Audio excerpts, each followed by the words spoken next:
ராதே கிருஷ்ணா. வணக்கம். உங்கள் சிகியம்மா பேசுகிறேன். நம்மளுடைய ஆண்டாளுக்கு எப்படி அந்த கண்ணனோட கதைகளை கேட்டு கேட்டு கண்ணன் மேலே ஒரு காதல் கண்ணனையே நினச்சிட்டு இருந்தாங்களோ, அதே மாதிரியே இந்த ஒரு பெண்மணியும் எப்போவுமே விட்டலனையே நினச்சிட்ருக்காங்க. அது எப்படி அப்படின்னாக்கா, அவங்களுடைய அறியாத வயதில் இருந்து அவங்கள திருமணமே பண்ணிக்காமல் அந்த விட்டலனையே நினச்சிட்ருக்காங்க. அப்படி இருக்கிறவங்க யார் அப்படின்னு சொல்லி இன்றைக்கி நம்ம பார்க்க போகிறோம். அவங்களுடைய பேர் ஜனாபாய். நம்ம ஏற்கனவே நாமதேவருடைய கதை பார்த்தோம்ல, அந்த நாமதேவரோட வீட்டில் தான் இவங்களும் இருந்திருக்காங்க. இவங்க சின்ன குழந்தையாக இருக்கும்போது அவங்க அப்பா அம்மா இந்த கோவிலுக்கு கூட்டிகிட்டு வந்திருக்காங்க. அப்படி கூட்டிகிட்டு வரும்போது இந்த வீட்டில் நான் பார்த்ததுமே அவங்களுக்கு ரொம்ப பிடிச்சி போயிடுச்சு.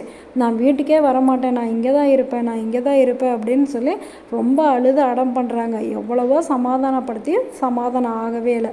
அப்போ நாமதேவரோட அப்பா பார்த்துட்டு, இந்த பொண்ணு கடவுள் மேலே இவ்வளோ பக்தியாக இருக்கே, நீங்கள் ஒன்றும் கவலைப்படாதீங்க, இந்த குழந்தைய நான் பார்த்துக்கிறேன், நீங்கள் எப்போ வேணாலும் பார்த்துட்டு போங்க அப்படின்னு சொல்லிடுறாங்க. உடனே இந்த ஜனாபாய்க்கு ரொம்ப சந்தோஷமாயிடுது.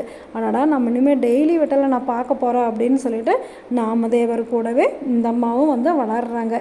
எப்படி அப்படின்னாக்கா, அந்த நாமதேவர் வீட்டில் இருக்கிறவங்க வீட்டில் எல்லாருக்கிட்டையுமே விட்டலன் சர்வசாதாரணமாக பேசுவார். அவங்களுக்கு ஏதாவது கஷ்டம் அப்படின்னாக்கா உடனே ஓடி செய்வார். எப்படி அப்படின்னாக்கா, ஒரு தடவை அவங்கலாம் தூங்கிட்டு இருக்கும்போது அவங்களுடைய வீட்டு கூரை காற்றுக்கு அப்படியே பறந்து போயிருச்சான். அப்போ விடியறதுக்குள்ளார என்ன பண்ணிட்டான், விட்டலனே அவங்க வீட்டு கூரையெல்லாம் கட்டி வச்சுட்டா. எல்லா இடத்துலையுமே மழை வந்தாலுமே அவங்க குடிசைக்குள்ளார மட்டும் மழை தண்ணி வராத மாதிரி பண்ணிவிடுவானா. எப்போவுமே நம்ம ஏழ்மையாக இருக்கும்போது நம்மளுக்கு கஷ்டம் வந்துருச்சு அப்படின்னாக்கா, நம்ம கடவுளை நினச்சிக்கிட்டோம் அப்படின்னாக்கா நம்மளுக்கு நிறைய காசு பணம் வரும் அப்படிங்கிறதெல்லாம் கிடையாது. கடவுள் அந்த கஷ்டத்தை நம்மளுக்கு காமிக்காத அதை அவரே எடுத்துக்கிட்டு அவர் எப்போவுமே நம்ம கூடவே இருப்பார் அப்படிங்கிற அந்த மனபலத்தை நம்மளுக்கு கொடுப்பாரு. அந்த மாதிரி தான் நாமதேவருடைய வீட்லேயும் எவ்வளோ பிரச்சனைகள் இருந்தாலுமே, எவ்வளோ கஷ்டங்கள் வந்தாலுமே விட்டலன் எப்போவுமே அவங்க கூடவே இருந்திருக்கான். நிறையா தடவை ஜனாபாய் அவர்கிட்ட கோச்சிட்டு இருந்திருக்காங்க.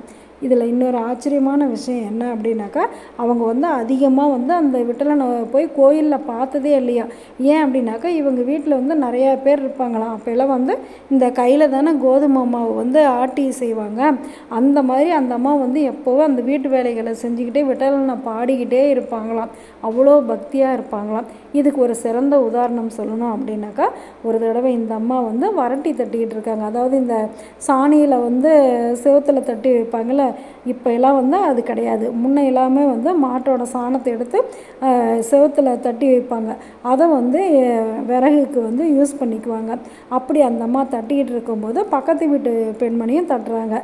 அப்படி அவங்க என்ன சொல்லிட்டாங்க, இந்த வரட்டி காஞ்ச வாட்டி இவங்களோட வரட்டியும் சேர்த்து அவங்களதுலேயே போட்டுக்கிறாங்க. உடனே இந்த அம்மாவுக்கு கோபம் வந்துடுது. இதெல்லாம் என்னுடைய வரட்டி அப்படின்னு சொல்லி சண்டை போடுறாங்க.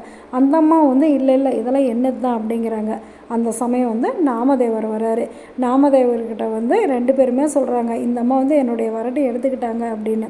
அப்போ நாமதேவர் ஜனாபாய் கிட்ட கேட்குறாங்க, இது உன்னுடைய வரட்டி தான் அப்படிங்கிறதுக்கு என்ன ஆதாரம் அப்படின்னு சொல்லி கேட்குறாங்க.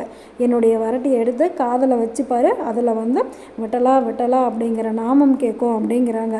அவரும் அதே மாதிரியே ஒவ்வொரு வரட்டியாக எடுத்து காதில் வச்சு வச்சு பார்க்குறாரு.